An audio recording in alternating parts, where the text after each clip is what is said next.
déjà que je suis venu sur la toile pour essayer de décrier le retrait arbitraire de mon passeport et de ma carte de résidence. En fait, comme je l'avais dit, j'étais dans le bureau de la gendarmerie et on m'a demandé comment j'avais fait pour entrer dans mon propre pays, chose qui était vraiment curieuse parce que si tu te retrouves déjà dans ton pays et que tu as une carte d'identité qui te sert d'identité, je ne vois pas la raison pour laquelle on doit te demander ton passeport et ta carte de résidence. Bref, je suis une personne assez légaliste. Je n'ai pas trouvé, j'ai pas voulu résister parce que beaucoup ont dit pourquoi est-ce que tu as donné tes pièces d'identité. Moi je dis d'où je sors quand un agent de police ou de gendarmerie te demande quelque chose, il faut d'abord obtempérer et après s'il y a des abus, il y a des recours. Il y a des recours pour essayer de se faire justice. Donc logiquement, j'ai demandé à mon chauffeur d'aller chez moi prendre mon passeport et ma carte de résidence. Et j'ai remis ces documents à l'officier de gendarmerie qui était en face de moi. Et on m'a demandé de partir et d'attendre.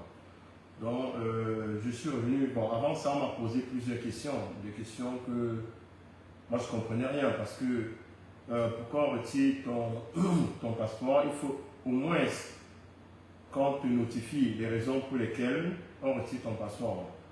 Dans le cas d'espèce, on ne m'a pas notifié, on ne m'a pas dit, mon emploi ne m'a pas notifié la raison pour laquelle on retirait mon passeport. Donc, j'étais complètement dans le flou. On m'a posé juste quelques questions. Oui, comment tu as fait pour entrer au Cameroun et tout. Dans mon passeport, il y a un cachet des services d'immigration camerounaise qui était apposé dans mon passeport. Et j'ai fait savoir à l'officier, à l'OPG, l'officier de la gendarmerie que voilà le cachet, voilà un cachet d'entrée qui prouve que je suis entré dans ce pays de façon légale. Et on m'a demandé comment j'ai fait pour sortir de l'Angleterre, pourquoi il n'y avait pas de cachet de l'Angleterre dans mon passeport. Et moi j'ai fait, dès la première minute, ça c'était une question un jeu d'enfant, 2-3 secondes sur Internet. Tous ceux qui sont venus en Angleterre savent que quand à la sortie de l'Angleterre, il n'y a pas de police à la sortie. Donc pour tous ceux qui sont en Angleterre à la sortie, vous n'aurez jamais un cachet de sortie. Donc ce sont les choses que j'ai fait savoir à l'officier, mais j'ai apporté toutes les raisons qui pouvaient les éclaircir, du moins. Et ils ont tout de même retenu mon passeport. Et ça, c'était le 17 juillet. Le 17 juillet de cette année. Par la suite, je suis resté très calme, très poli et de façon courtoise. Je suis reparti à la gendarmerie plusieurs fois pour demander de me remettre mes documents. Et à ce niveau, ce n'était qu'un silence. On me disait que non, mon passeport avait été envoyé pour vérification. Bon, c'est vrai que je ne savais pas pour quelle vérification.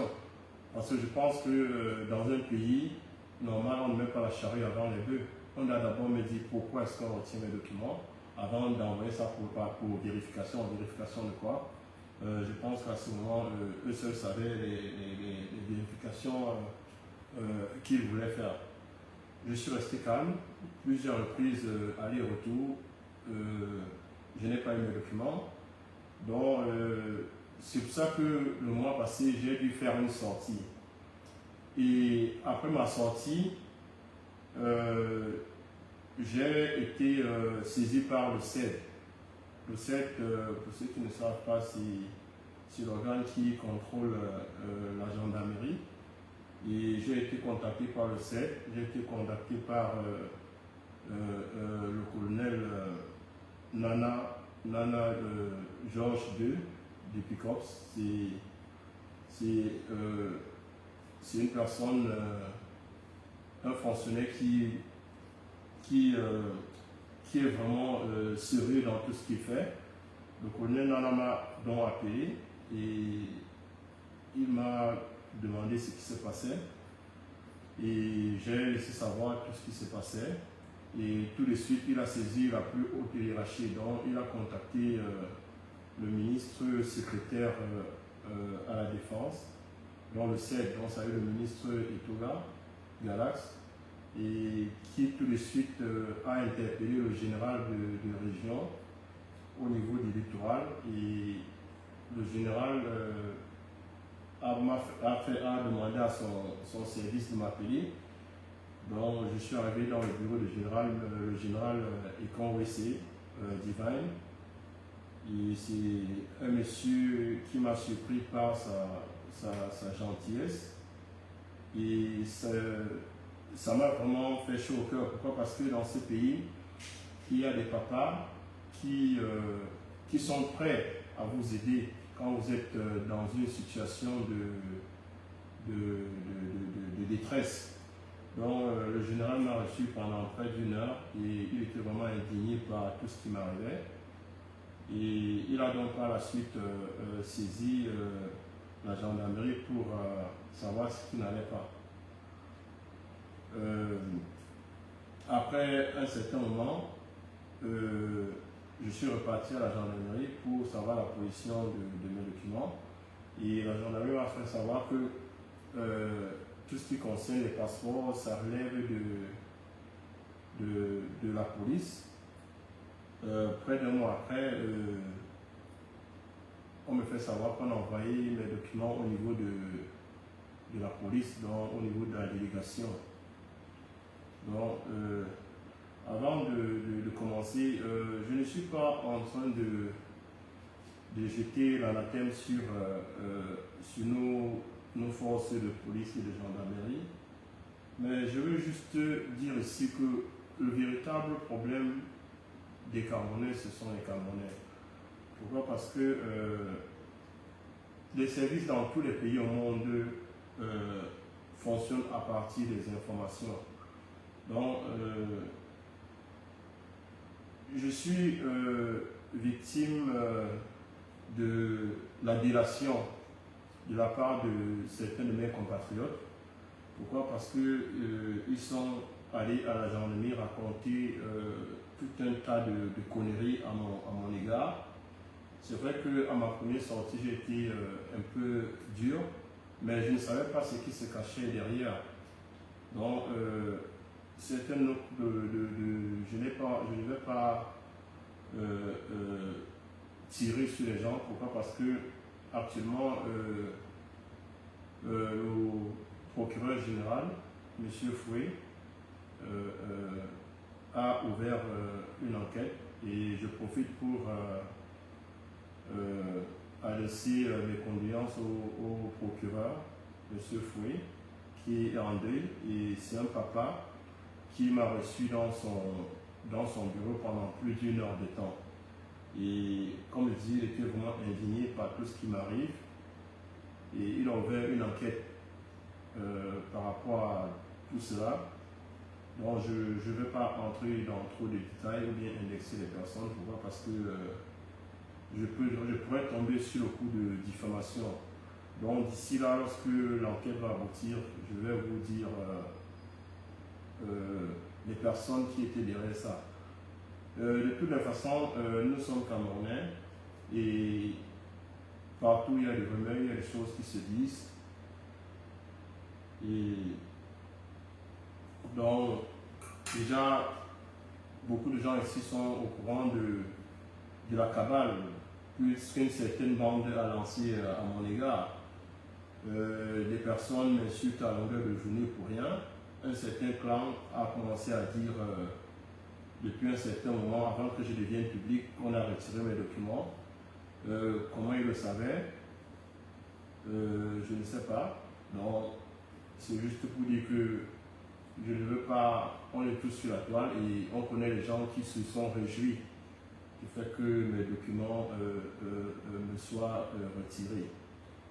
Pourquoi? Parce que nous sommes dans une société où des personnes se jouent les victimes. Mais ces personnes sont toujours derrière à tirer les ficelles et à entraîner les forces de l'ordre à commettre des erreurs. Pourquoi? Parce que les forces de l'ordre ne fonctionnent, comme j'ai dit tout à l'heure, que par des informations. Et quand les citoyens s'en vont faire de la violation et qui perdent, ça perd les forces de police et de gendarmerie un temps énorme, c'est pas sérieux. Donc, je ne vais citer personne, mais chacun va tirer son inférence dans tout ce qui se passe. Et voilà quoi. Je vais avancer en disant qu'après que mes documents soient envoyés à la délégation, j'ai donc décidé de me diriger du côté de la délégation. Et je profite pour saluer le délégué régional, M. Essego Raymond, qui a fait preuve d'un professionnalisme sans pareil, parce que aussitôt mes documents arrivés là-bas, il a essayé de diligenter une enquête et au niveau de la police, tout s'est très bien passé. Donc, je remercie le régional. Et par la suite, au moment où le régional était en train de mener son enquête, j'ai quand même décidé d'aller à Yaoundé pour rencontrer le ministre délégué, M. Bangangele. Je suis arrivé dans ses services, M. Bangangele m'a reçu et on s'est entretenu pendant près d'une heure de temps. Et j'étais vraiment stupéfait du fait qu'il y a des personnes qui, malgré leur temps, peuvent s'asseoir et écouter les problèmes des citoyens. Donc, après ça, j'ai quand même eu le temps de le féliciter pour tout ce qu'il faisait au niveau de la police et tout. Et je suis reparti. Quand je suis revenu, le commissaire régional m'a fait venir et il m'a remis mes documents. Et il m'a laissé savoir que, au fond, il n'y avait vraiment rien après vérification. Donc, je veux revenir à dire que il y a beaucoup de gens, beaucoup de nos compatriotes qui se plairent à nuire les autres. Je ne sais pas pour quelle raison, pour satisfaire leur propre ego. Et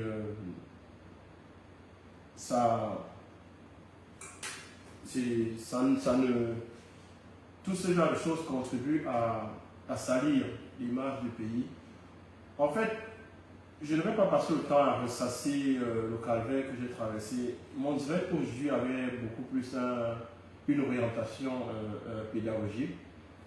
Pédagogique, pourquoi? Parce que je suis un membre de la diaspora et beaucoup de personnes sont victimes d'abus. Mais ils ne savent pas qu'ici au Cameroun, il y a des personnes qui ont encore le cœur sur la main. Il y a des papas ici qui sont prêts à vous écouter. Il y a des papas qui sont prêts à vous aider quand vous avez des problèmes. Premièrement, pour ceux qui ont des problèmes, surtout de la diaspora, il y a le ministre délégué Mbangangele qui a fait un travail énorme. Et je dis pourquoi? Parce que nous, les Camerounais, on a l'art de montrer du doigt ce qui est mauvais, mais on n'a pas aussi la grandeur de reconnaître ce qui est bien, bien ce qui est bien fait. Donc je rends hommage à ces autorités qui font leur boulot. Pourquoi? Parce que le Cameroun, comme certains disent, le système est pourri, mais je dis un système n'est pas pourri. Certains hommes sont pourris, mais il y a encore des personnes dans ce pays qui nous font avoir la foi de revenir. Un citoyen comme moi, je n'avais jamais rêvé rencontrer le ministre délégué, mais juste pour une audience, il m'a reçu et il peut recevoir chacun de vous. Au niveau de la police, la plupart des Camerounais, que ce soit de la diaspora, quand vous avez des problèmes, le ministre délégué a mis un numéro, le 1500. Donc ça veut dire qu'au niveau du Cameroun, avec votre portable, ça ne coûte rien du tout. Si vous avez un problème avec un officier supérieur, vous pouvez appeler le 1500 et ça va, on va vous contacter.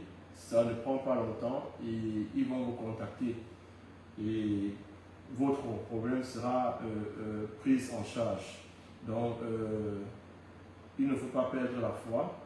J'ai traversé des périodes difficiles et par la grâce de Dieu, j'ai compris que dans ce pays, il y a des portes qui peuvent s'ouvrir à vous quand vous êtes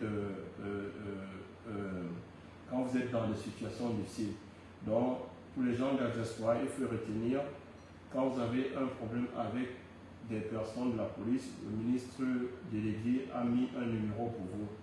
Vous pouvez appeler le 1500 et c'est un numéro il veille sur ça personnellement.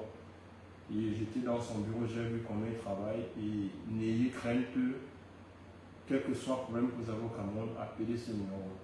Et je salue aussi le grand travail que le ministre secrétaire à la défense chargé de la gendarmerie, Galax Etouga, a mis aussi sur pied le 1501, donc le 1501. Donc si vous êtes au Cameroun ou vous êtes dans la diaspora et que vous vous retrouvez au Cameroun, vous pouvez appeler le 1501.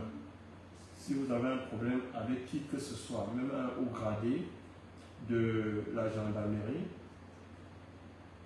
le ministre a mis tout un système qu'on appelle le PICOPS qui se charge de cela, quelle que soit la personne de la gendarmerie qui vous cause du tort, appelez ce numéro et on va prendre votre terrain, on va prendre votre problème,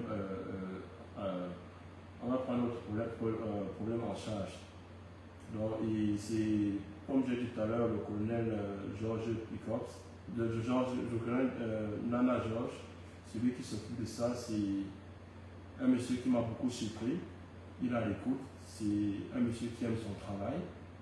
Et donc, en résumé, je veux dire que il ne faut pas perdre espoir.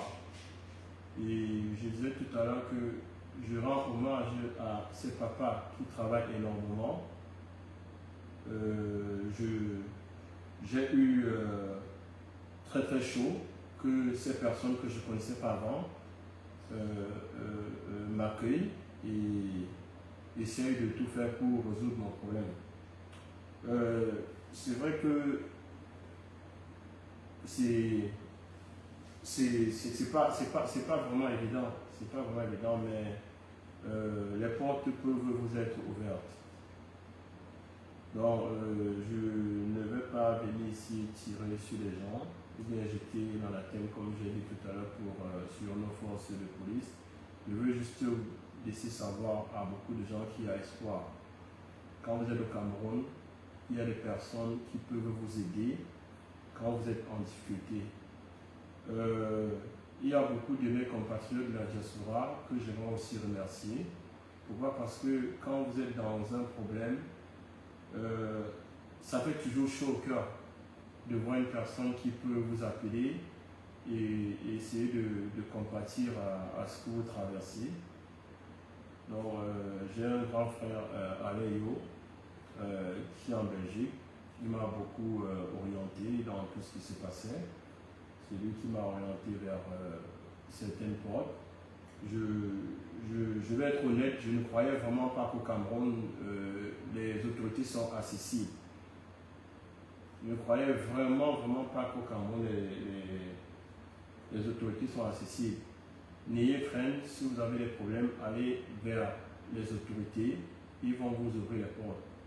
Donc, je tiens aussi à remercier Serge Branco qui m'a beaucoup soutenu. Il était là pour moi.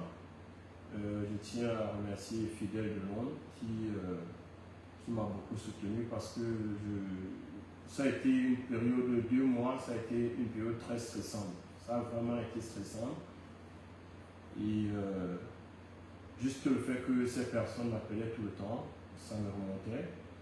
Je tiens aussi à remercier Alain Jules Meignet qui dès le départ m'a appelé, m'a soutenu. Je tiens aussi Raymond Tchengan qui est une grande personne qui est venu me voir et m'a remonté. Je n'oublierai pas ma jeune sœur, l'Étoile Chrétienne, qui est l'une des rares personnes dans la diaspora qui a décrié ce que je vivais. Parce que ce que je vis, chacun de vous peut le vivre. Donc, il y a des situations qu'il faut essayer d'apporter un peu de compassion. Et je ne saurais finir sans remercier mon sergent, comme je l'appelle souvent très affectueusement, Coco Lago.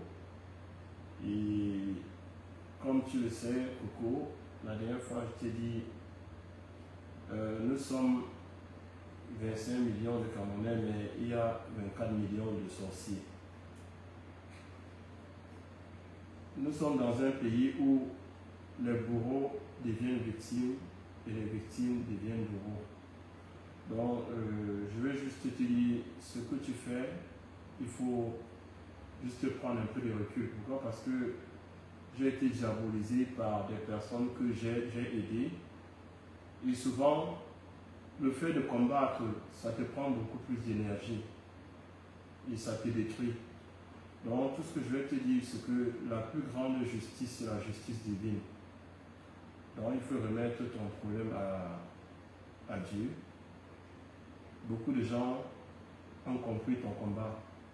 Mais nous sommes dans un pays où il y a ce qu'on appelle le suivisme moutonnier. Donc, et les femmes, généralement, sont souvent atteintes d'une cécité chronique. Donc, tout ce que tu pourras dire, personne ne viendra, très peu vont essayer de vouloir te soutenir. Donc, sincèrement, ces gens laissent tout ça, ça ne sert à rien de continuer parce que tu verras à la fin, ça va en partie à ta santé. Donc, comme je vous disais tout à l'heure, je ne vais pas être long.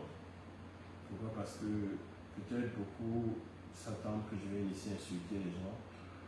Mais l'insulte, ça ne fait pas partie de mon éducation.